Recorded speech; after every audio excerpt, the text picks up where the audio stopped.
오늘 인관사 신축년 5월 초하루 본문은 몸생명, 지혜생명, 몸생명, 지혜생명, 이런 제목으로 말씀드리겠습니다. 몸생명을 신명이라고 하고 지혜생명을 해명이라고 합니다.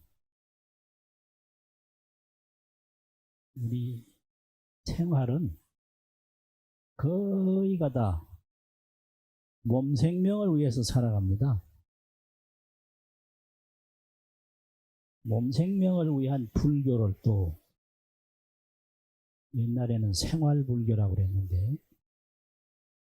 요즘에는 치유라고 돼요. 치유. 힐링이다. 그다음 몸생명불교란 얘기예요. 생활불교, 치유불교. 다스린다는 말이죠. 치유는. 우리나라가 70년대에 대학생 불교 수련회가 사찰에서 많았거든요.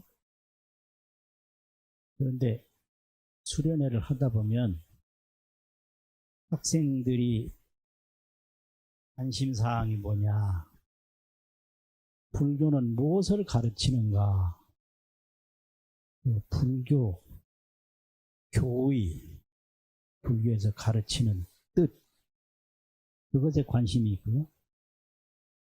그 다음에는 불교가 우리 생활에 어떤 도움을 줄 수 있는가, 그 생활의 도움, 생활의 이익에 관심이 많았어요. 그래서 스님들이 이제 기간을 정해서 여름에 결제를 하고 겨울에 결제를 하는 것은 깨달음을 위해서 결제를 해서 참선을 하는데, 학생들이 하는 참선은 깨달음이 아니고 어떻게 하면 공부를 더 잘할 수 있는가, 운동선수들 같은 경우에 어떻게 하면 운동 경기에 도움을 얻을 수 있는가,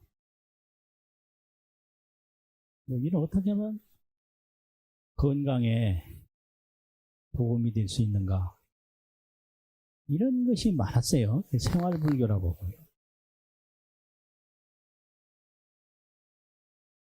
그리고 일상생활도 부처님께 축원을 하는데 거의가 몸생명을 위한 축원이에요. 불교 의식문 축원문에 보면 만날 하는 게 일인류 천상지경이라, 나날이 천가지 좋은 상서로운 복이 있고 시시무 백해지제라, 때때로 100가지 해로운 재앙이 없어진다, 이런 걸 원하거든요. 수산이 고울하고 이런 거, 수명, 목숨산이, 목숨이 저 산처럼 아주 높고 복해가 왕양하고 복바다가 바다처럼 깊고 넓고 이렇게 되기를 원합니다. 이건 축원이고요.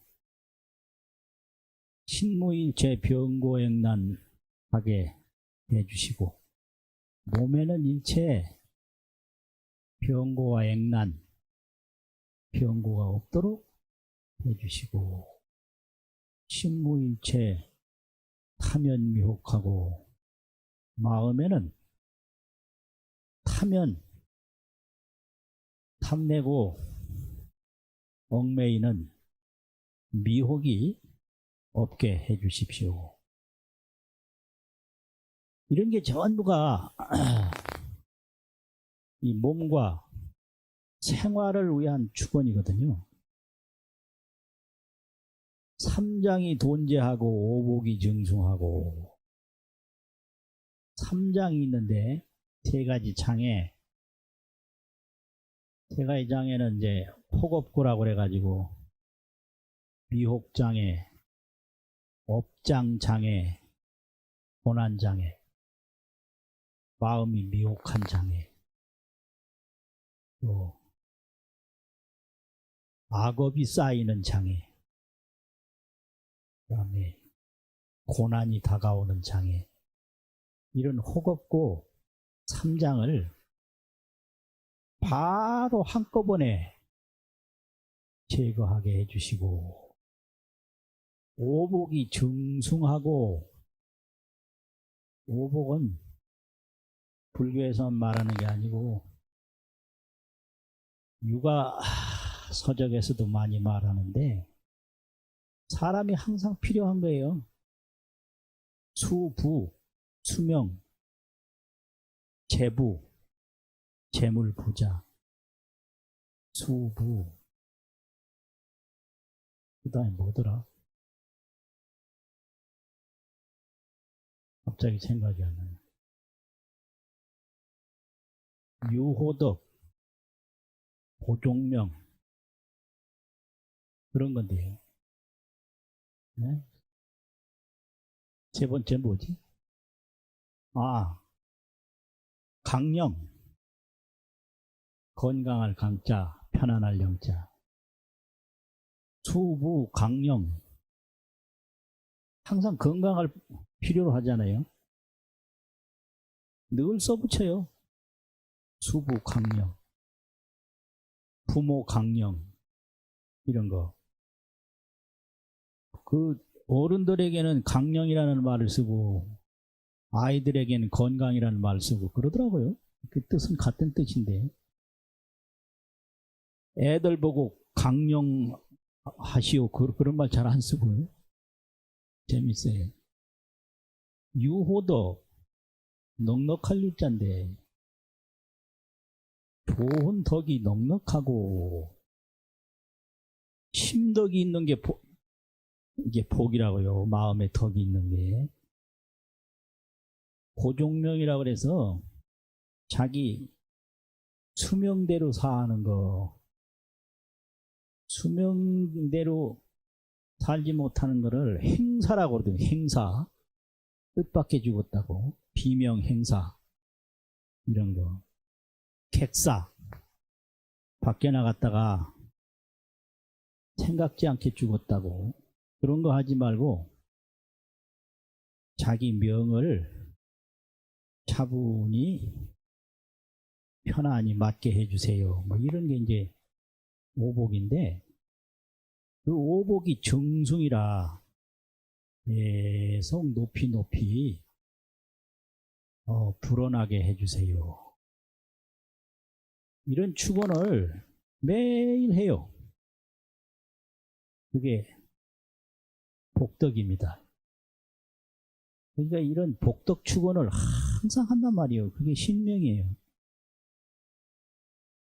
그런데 그 몸이 살아가는 거, 몸이 구성된 거, 이런 걸 또 가르치고 있는데, 이 몸이라는 게 도대체 뭐냐? 열반경 제33권에서는 몸이라는 걸 세 가지로 설명했는데요. 첫째는 뭐냐? 목숨 숫자로 썼는데, 목숨이 끊어지면 몸이 아니에요. 몸은 목숨이다. 목숨은 뭐냐? 숨 쉬는 거거든요. 그래서 수명이라고 그러는데 이거 어려운 말이고, 목에 있는 숨이에요. 우리말로. 목에 숨이 있으면 그게 몸이에요. 한심해요. 몸이라는 거 이거 아무것도 아니에요. 목에 숨 쉴 때 몸이지, 목에 수음 없은 몸이 아니에요. 그냥 기가 막혀요. 그 다음에 따뜻할 난자. 몸이 따뜻해야 몸이에요.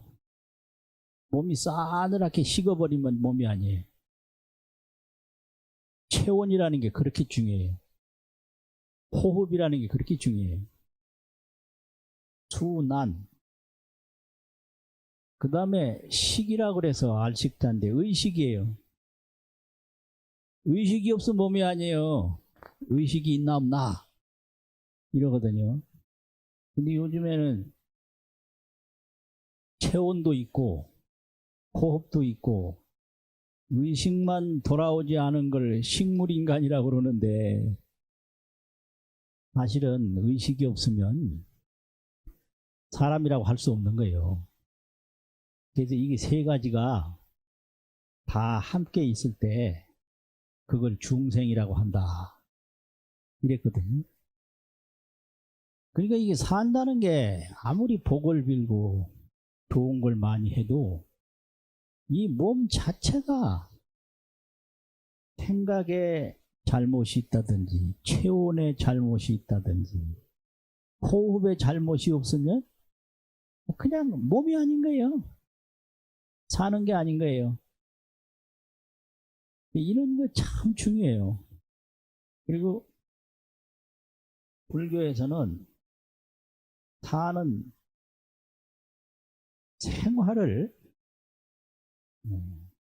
생활을 뭐라 그러냐. 행주좌와 이게 생활이에요. 행, 돌아다니고, 주, 멈추고, 이 머물 주자가 거주한다는 뜻이 아니라 가기도 하고 서기도 하고 멈춘다는 뜻이거든요. 돌아다니기도 하고 멈추기도 하고 좌, 앉기도 하고 와, 누워서 자기도 하고 이게 생활이에요. 행주자와 어떤 삶을 살아도 행주자와는 마찬가지예요. 다니고 멈추고 앉고 자고 그거죠. 그리고 어묵동정이라 말하고 묵 말하지 않고 가만히 있고 동 움직이고 정 보유하고 어묵동정 행주좌와 이게 살아가는 거예요. 이게 생활이에요. 생명활동. 그리고 생활을 항상 이야기하는 말 중에 착의 깃반이라는 말을 써요. 착의, 옷 입고, 깃반, 밥 먹고.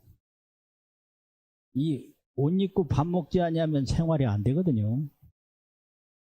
이게 산다는 게 이게 아무것도 아닌 거예요. 밥 먹는 게 사는 거고 옷 입는 게 사는 거예요. 그거 뭐 대단하게 생각할 게 아무것도 없는 거예요. 그 다음에 또 재밌는 게 있는데 아시방뇨라는 말이 있는데 아시는 대변 보는 걸 말해요. 대변 안 보면 생활이 안 돼요. 방뇨는 소변 보는 걸 말해요. 소변 안 보면 생활이 안 되거든요. 이게 사는 거예요.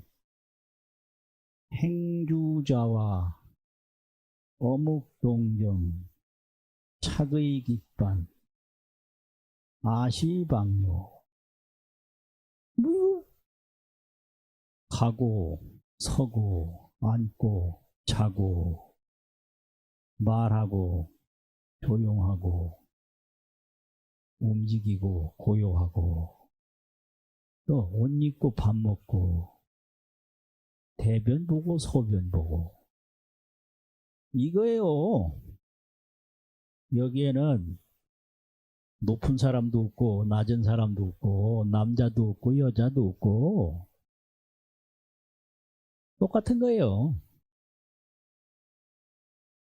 이제 이게 생활인데 이걸 잘하기 위해서 옷 잘 입고 밥 잘 먹고 잘하기 위해서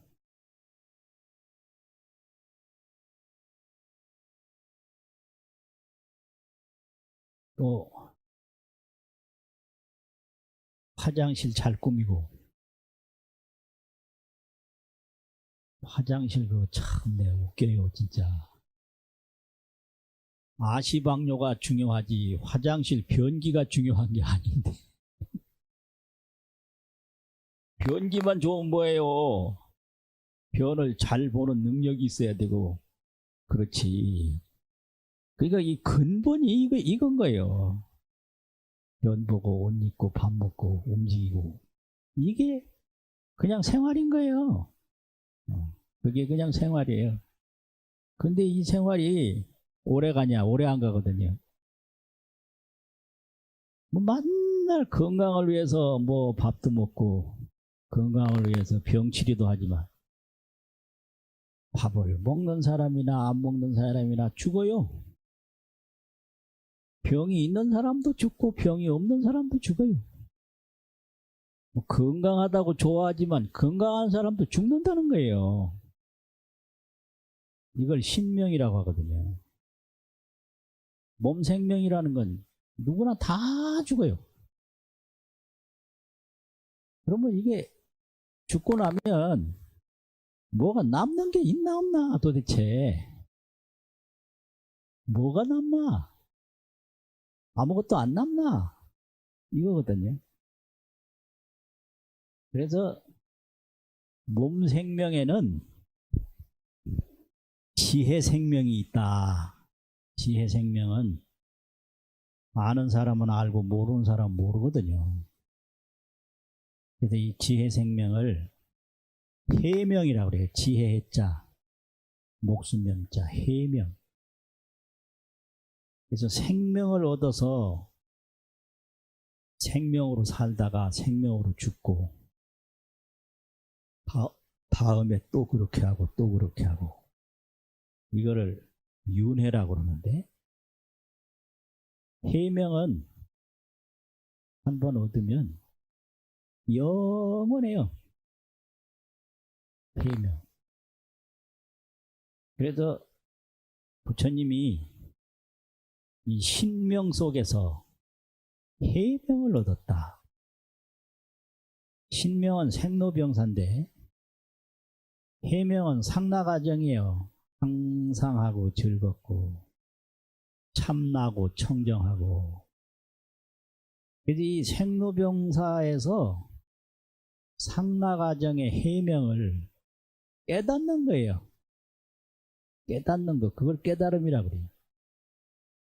이 몸속에 지혜 생명이 있는데 모르거든요. 있는데 모르는 거예요. 없어서 모르는 게 아니라. 그래서 그걸 해명을 얻는다. 또 해명을 전한다. 해명을 또 잇는다 이래요. 이어. 그러면 이 지혜 생명을 어떻게 가르치느냐 하면 이게 마음인데 마음에는 두 가지가 있다. 번뇌심이 있고 자성심이 있다. 이거를 번뇌심을 물들연 염자 마음심자 염심이라고 하고 자성심을 깨끗할 정자 마음심자 정심이라도 하고 항상 이걸 가르쳐요. 그러면 자성심은 청정심이라. 자성청정심. 항상 있는 거예요. 자성청정심. 근데 모르는 거예요. 그런데 또 자성청정심이 번뇌에 물들기도 해요. 이걸 번뇌 소염심이라고 그래요. 번뇌에 물든 바 마음이다. 근데 이 자성청정심을 알기 어렵고, 자성청정심을 도대체 어떻게 아냐? 이걸 난가요지라고. 자성청정심을 알기 어렵다. 이게 승만경에서 아주 자세히 가르치고 있는데, 우리에게 다 자성청정심이 있는데 그 알기가 어렵다는 거거든요. 또 번뇌소염을, 그 자성청정심이 번뇌에 물들게 되는 것을 또 알기가 어렵다. 번뇌심도 알기 어렵고 자성심도 알기 어렵다. 자성이 그렇게 청정하면 왜 번뇌에 물드느냐?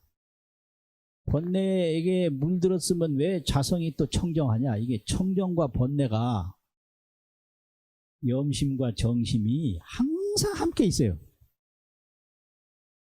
번뇌심 떠나서 청정심이 있는 게 아니고, 청정심 떠나서 번뇌심이 있는 게 아니고 항상 함께해요. 항상. 그래서 이걸 어떻게 가르치느냐면, 승만경에서 제존이시여 부처님이시여,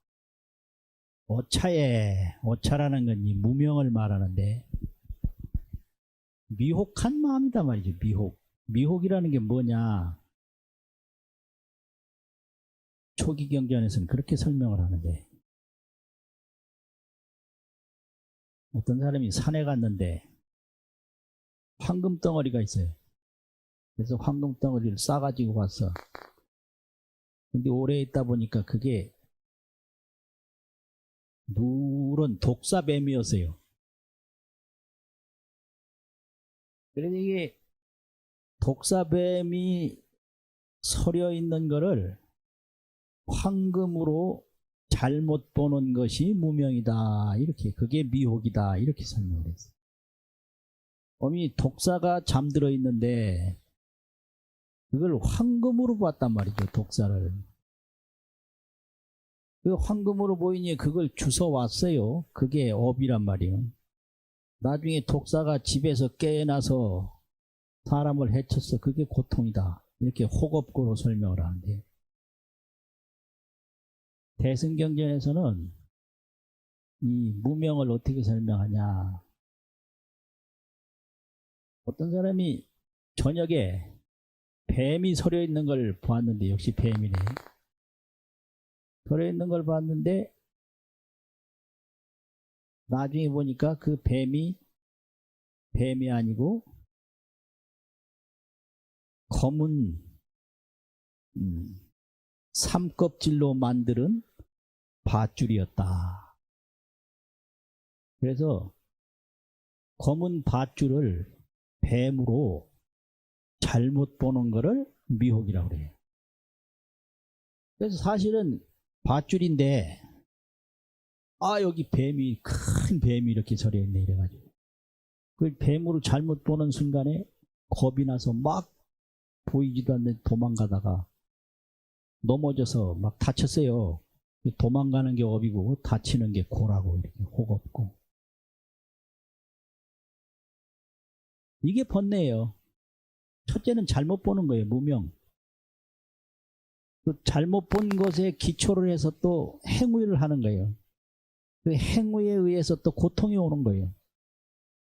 이게 전부 이게 번뇌인데, 문제는 그 뱀으로 잘못 보는 마음이 아무리 잘못 봐도 그 마음이 달라진 거 아니에요. 달라짐이 없이 그대로 잘못 보는 거예요. 이게 청정심 그대로 번뇌심이다. 이게 어렵다는 거죠. 그러면 이 번뇌심은 근본이 뭐냐면 뭘 일으키는 건데, 일으킬 기자. 번뇌는 기하라. 일으키는 거다. 일으킴이 없으면 번뇌가 아니에요. 뭘 자꾸 일으켜. 뭘 자꾸 만들어. 그럼 일으키면 어떻게 되냐? 찰나심이 돼요. 청정심이. 찰나심은 뭐냐? 순간순간 마음인데, 사람 볼 때는 그 순간 사람 보는 마음이 일어나요. 나무 볼 때는 순간 나무 보는 마음이 일어나고, 물건 볼 때는 순간 물건 보는 마음이 일어나고, 이게 찰나심이. 이게 찰나심이 찰나상응이라 항상 함께 해요. 그 보이는 거와 함께 하는 걸 상응이라고 그러거든요. 서로 쌍자 응하는 자. 내가 여기 물잔을 보면, 물잔을 보니까 이게 찰나심인데, 아, 요거는 물을 마시는 그릇이구나. 이렇게 상응을 해요. 그래서 물을 마시고. 이 찰나심이 찰나상응이라. 요게 번뇌예요. 그래서 사람을 보면 사람을 딱 보고 그 사람과 함께 해요. 그래가지고 마음에 들면 아주 좋은 생각이 일어나고, 마음에 안 들면 막 화가 나서 싸우기도 하고, 마음에 안 들면 도망가기도 하고, 마음에 들면 쫓아가기도 하고. 이게 번뇌예요. 번뇌심은 항상 찰나심이 찰나상응이라 찰나 상응하는 거예요. 그게 오래 안 가요. 요거 볼 때는 요거에 함께 하다가 또 다른 거 보면 다른 것과 함께 해요. 금방 화를 내다가 그거 지나가면 또 화가 안 나고 딴 게 와요. 또 어떤 때는 동시에 앞으로 볼 때는 화나고 뒤로 돌아서서는 또 웃고, 이런 사람도 있어요. 이렇게 이 찰나심이 찰나상응하는 게 아주 빠르고 복잡하고 이런데, 문제는 그 찰나 대상과 함께 해도 그 함께 하는 근본 뿌리는 자성청정심이라는 거죠. 예를 들면 우리가 눈이 있는데 얼굴에 눈이 나무를 보기도 하고 사람을 보기도 하고 물건을 보기도 하고 하는데, 물건을 볼 때도 눈이고 나무를 볼 때도 눈이고 사람을 볼 때도 눈이고, 눈 하나 그대로인 상태에서 온갖 걸 다 보고 온갖 것과 다 함께 한다. 또 그거 지나가면 또 다른 거하고 또 함께 하고, 이게 찰나심 찰나상응이라고 가르쳐요. 또 자성청정심과 이렇게 찰나상응심이 항상 함께 있는 거예요. 그러면 왜 괴로우냐? 늘 찰나상응심으로만 살기 때문에 그래요. 자성청정심으로 싹 돌아가면 찰나상응심은 없어요. 우리가 근심 걱정하고 괴로워하는 거는 대상에 의해서 괴로움이 오거든요. 사람에 의해서 괴로움이 오고, 물질에 의해서 괴로움이 오고, 또 여러 가지 생각에 의해서 괴로움이 오고, 그래서 생각과 사람과 물질을 떠나면 괴로움이 없어요. 근데 그것은 전부가 찰나상응심이다. 찰나에 다른 대상과 함께하는 마음이다, 이거예요. 그럼 그 괴로움은 밖에서 온 거기 때문에 내 안에는 아무것도 없는 거예요. 내 안에 아무것도 없는 게 뭐냐? 그게 자성청정심이거든요. 그래서 자성청정심으로 돌아가면 괴로움은 없어요. 근데 자성청정심으로 돌아가지를 않고 괴로운 마음을 없애기 위해서 또 다른 거를 갖다 집어넣어요. 사람한테 괴로우면 뭐 물건으로 그걸 괴로운 마음을 없앤다든지, 또 물건한테 괴로우면 사람으로 또 괴로운 마음을 없앤다든지, 그거는 늘 찰나의 마음을 찰나로서 치료하려고 하니까 맨날 괴로움의 그 형태가 바뀔 뿐이지 괴로운 행위는 계속된다 이거죠. 그래서 자성청정심은 상적상광이라 항상 고요하고 항상 빛나는 게 자성청정심이에요. 그래서 이 자성청정심은 항상 고요하기 때문에 우리 몸에 자성청정심이 있는데 찾아보면 없어요. 마음을 보려고 몸을 아무리 갈라봐도 몸 안 보여요. 그런데 항상 마음이 있어요. 그래서 상적상광이라고 하거든요. 항상 고요하고 항상 빛난다고. 또 번뇌소염심은 번뇌에 물든 마음은 찰나상응이라 늘 찰나찰나에 상응을 해요. 그래서 우리 주인이 항상 바뀌는 거예요. 어떤 때는 물질이 내 주인이 됐다가 어떤 때는 재물이 내 주인이 됐다가 어떤 때는 몸이 내 주인이 됐다가 그래서 자성청정심은 늘 한평생 모르고 살다가 모르고 죽는단 말이죠. 그래서 우리 몸을 명색이라고 그러는데 이름 명자 보인다는 빛색자 명색 명은 생각이에요. 수상행식이라는 반야신경에 수상행식은 안 보이고 이름만 있다고 이름 명자 써요. 색은 우리 몸인데 지수화풍이라고 그래요. 우리 몸은 지수화풍 흙과 물과 따뜻한 거와 호흡, 바람 이런 걸로 되어 있다. 이게 색인데 이 명색은 환신이에요. 환 같은 거예요. 헛개비와 같다. 금방 있다 금방 사라지는 거예요. 그런데 그 안에 자성청정심이 있거든.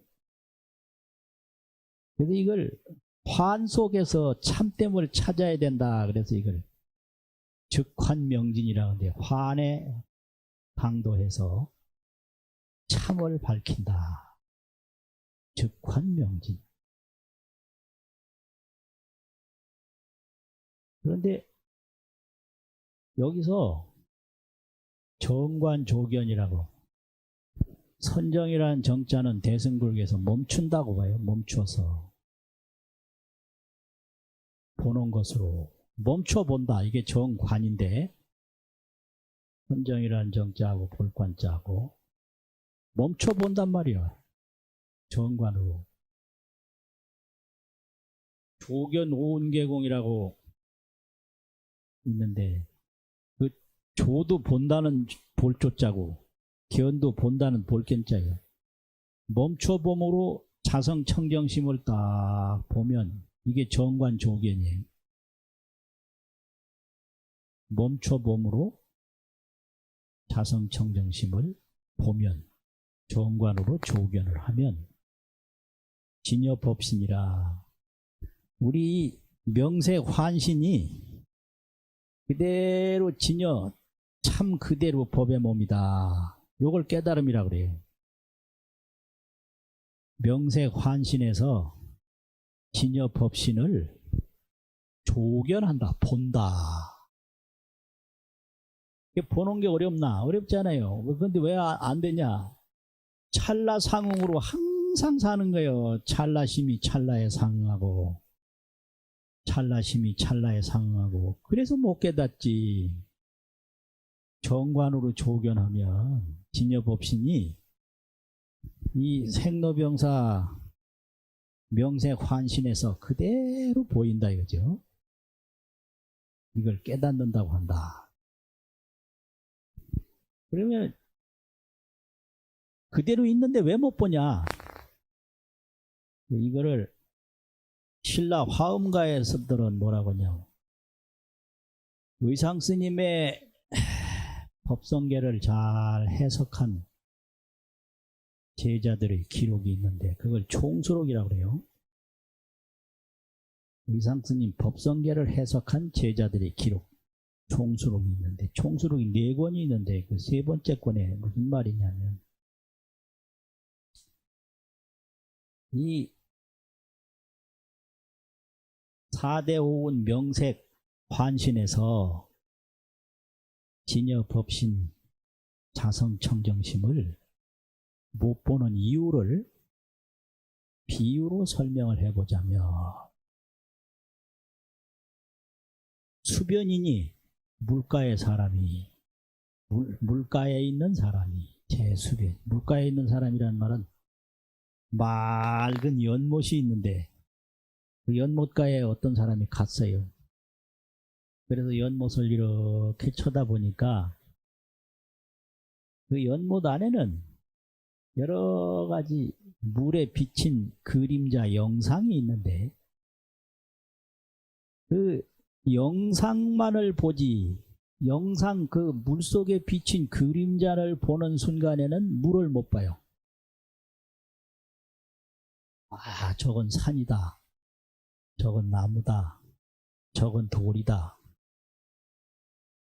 물가에 가서 물속에 비친 그림자를 볼 때는 물속에 비친 그림자만 보지 그 물은 볼 수가 없다. 그럼 물을 못 보는 이유는 뭐냐? 지우, 이만 오직 말미암아, 오직 그것 때문이다 이 말인데, 뭐 때문이냐? 기수로 그 물로서 위안보라, 눈을 삼지 않았기 때문이다. 눈이라고 하는 건 보는 건데 물을 보지 않았기 때문이다 이 말이에요. 그 물가에 가서 물속에 비친 그림자만 보는 것은 오직 그 물을 보지 않았기 때문에 물을 보지 못한다. 그게 뭔 소리냐면, 연못 속에는 연못 속에 비친 물건이 없어요. 산이 보여도 물속에 산이 없고요. 사람이 보여도 물속에는 사람이 없고요. 구름이 보여도 물속에 구름이 없거든요. 오직 물 하나뿐이에요. 그런데 연못 속에 가서 보는 사람은 물속에 있는 그림자만 보지, 그림자 보는 그 순간에, 그 찰나에는 물은 전혀 못 보는 거예요. 그래서 그 연못가에 가서 보는 사람이 물에 비친 그림자만 보고 물을 보지 않았기 때문에 그림자만 보고 있는 것이다. 기가 막힌 본문이세요. 아주 기가 막힌 본문. 그러면 우리가 눈으로 사람을 봐도 그게 전부 우리 자성 청정심에 비친 그림자인 거예요. 재물을 봐도 자성 청정심에 비친 그림자고, 자성 청정심이 없으면 사람을 보되 사람을 볼 수가 없고, 산을 보되 산을 볼 수가 없고, 물질을 보되 물질을 볼 수가 없거든요. 그래서 물속에 뭐가 비추어져도 전부 물뿐인 거예요. 그 물 다 퍼내봐요. 거기에 뭐가 있어? 아무것도 없지. 그게 그냥 빈 연못 바닥뿐이지. 아, 이거 참 기가 막힌. 이게 밖에 걸 지금 딱 보는데 이게 내 자성 청정심에 비친 그림자인데, 저 밖에 것 보다가 내 자성 청정심 모르는 거예요. 연못가에 가서 딱 보니까 연못 속에 비친 그림자 보다가 물을 못 본단 말이죠. 그래서 그 연못 속에 비친 그림자가 전부 물뿐이라는 걸 알듯이 우리가 눈으로 보고 귀로 듣고 하는 게 전부 자성청정심이라는 걸 알게 되면 보이고 듣는데 절대 괴로울 수가 없어요. 항상 즐거워요. 그걸 상나가정이라고 그래요. 그럼 그걸 보는 방법이 뭐냐? 기도하고 병 읽고, 마음 닫고, 참선하고, 하는 게 전부 이 찰나 번뇌심에서 자성청정심을 보는 행위예요. 그거를 전체로 수행이라고 합니다. 법문 마치겠습니다.